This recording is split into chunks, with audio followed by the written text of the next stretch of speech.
Maryland stop arm and driver safety rules. We'll be covering 21-706. That is the law that allows for citing of passing a stopped school bus. Maryland Law 21-706.1. That allows for stop arm cameras to be implemented to enforce this. Maryland CDL Section 2 and Section 10. And finally, we are going to jump into Maryland Law 22-228. This is warning, light notice, requirements, and stopping. Maryland Law 21-706. Part A, it gets into the red light notification, or the red light warnings found in 22-228. We'll cover that at the end of this analysis. One part that stood out is that you have to stop at least 20 feet from the front of the bus or 20 feet from the rear, whether you're on the approach or coming up from behind. Keep that 20 feet in mind when we start to cover 22-228, as well as the Maryland CDL Section 2. Part C states you don't have to stop if you're on the opposite side of a divided highway.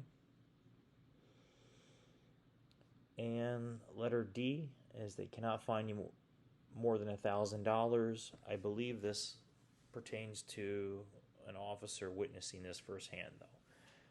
21-706.1 will be next, and that gets into the automated camera systems enforcing this law.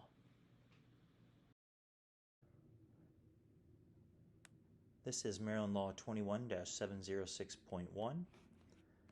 This law allows for a video evidence to be used to charge you for a civil penalty for violating 21-706, passing a stopped school bus with its stop arm out and red lights flashing or engaged. So there's a lot to unpack in this law. I'm going to try to make it quick. Picture three different bodies: your county board of commissioners or directors, then you have your law enforcement agency, and then you have, with your possibly judicial within there too, your law enforcement agency, and then you have your school board or your school districts. So the directors will pass an ordinance to allow for the fining and feeing or the implementation of this law into your county. Then law enforcement will coordinate with the school district. The school district will be able to pick up a private vendor to put their cameras onto the buses. Then the private vendor will record this, send the evidence packages to the local law enforcement, and then they will sign off on it. So, really quick here, we have definitions. Part 6 here, violations, means a violation of 21-706. It gets into what they're looking for. Like I said, there's a lot to unpack here. I tried to point out a few things. Okay, number 2, a civil penalty under this section may not exceed $500. However, I'm sure if you had 3 buses lined up and you passed all 3, that could be, in my opinion, that could be viewed as 3 separate violations. I've heard of that happening in other states. We'll see about this one. But they capped it at $500 per citation.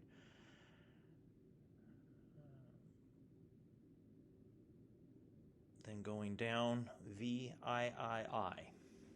A signed statement by a technician employed by the law enforcement agency that, based on inspection of recording images, the motor vehicle was being operated during the commission of the violation. To me, that's not a sworn officer of the law.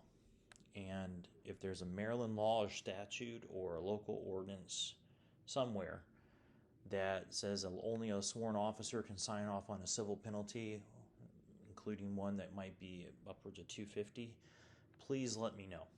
Put in the comments section.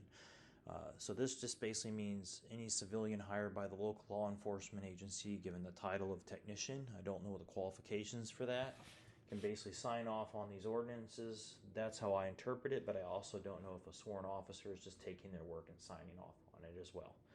So Scrolling down a little more, number 2, that failure to pay the civil penalty or to contest liability in a timely manner is an admission of liability and may result in refusal or suspension of the motor vehicle registration. So if you throw it out, they could suspend your motor vehicle registration. Handle these and take them seriously, please. Then it gets into, again, more stuff here. Basically, if you keep reading down, it gets into how to mail these things. It gets into the chief judge, what they can do, and it gets into if a private company gets cited for it, they can either pay the penalty, I believe, like I said, or they can identify their drivers, and the driver would then get the citation. Same with car rental companies. The leasee can either be identified and given the citation, or the car rental companies, and I've seen it in one state where they just pay it out and then they send the bill to their leasee. So read your leases. All right. This is section 2.6.1, stopping distance on the commercial driver's license manual. I've found this in almost every state I've gone through. This part is pretty much standard. If I find a state where it's slightly tweaked, I will go ahead and edit it to that state. We have perception distance plus reaction distance plus braking distance equals total stopping distance.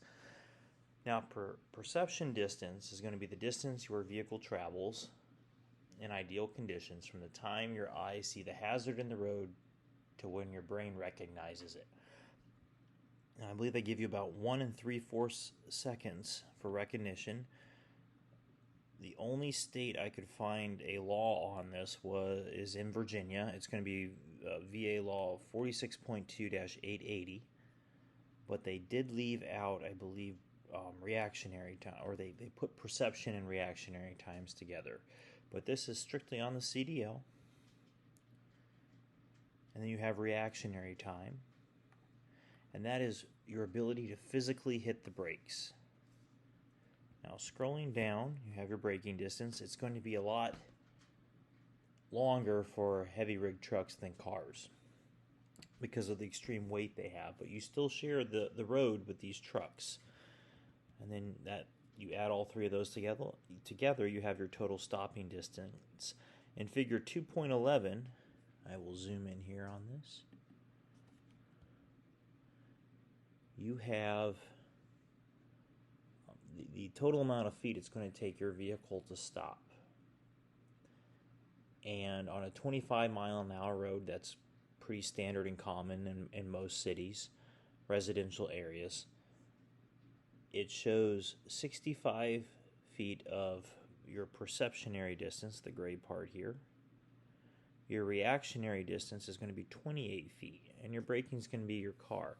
But you put those two together, you have about, 93 feet of total footage to stop just on a 25 mile an hour. Now, let's say your state doesn't want to take in reactionary distance. Your perceptionary time is still going to be 65 feet. That's about 20-foot vehicle, 3.5 car lengths, or 3.25 car lengths. On the 35 mile an hour, you're looking at 91 feet of just recognizing the hazard, or let's call it the amber lights going on. And again, 39 feet of reactionary time. And then on a 45 mile an hour road, you're looking at a total of 117 feet of perception time and a reactionary time of 50 feet. Keep this chart ready when we get into the next section. And again, this is for ideal conditions. It's sunny outside, clear visibility, dry road. Your brakes are in pristine condition, or at least, a good standing condition. All right. So next we're going to move on to section 10. This is in section 10.2.1, approaching the stop, found in the Commercial Driver's License Manual 2005 CDL testing system. Again, I found this standard in most states. I believe there are a few that are different, so I will alter that video to, or that section to those states' videos. 10.2.1, approaching the stop. When approaching the stop, it tells the bus to be cautious in that. But one thing that stood out, and we're kind of just getting into the mechanics of the stop. But and when I mean mechanics, I mean what you're going to see or the parts of the mechanics of the stop that you're going to see as a fellow driver on the road. So the first part is they activate alternating flashing amber warning lights at least 200 feet.